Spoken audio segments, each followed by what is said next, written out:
Hello guys, welcome to Happy Streamers channel. Hope you're doing well. In this video, I'm gonna show you how to change your voice on WhatsApp.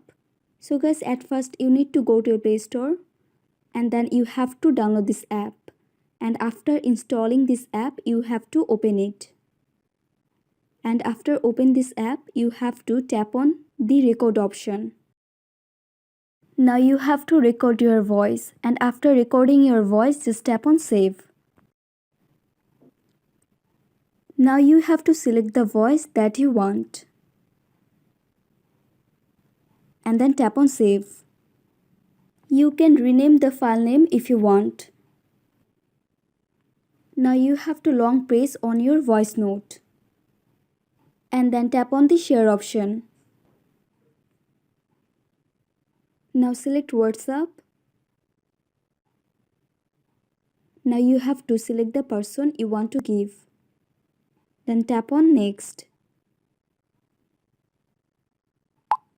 So guys, that's it. That's how you can do it.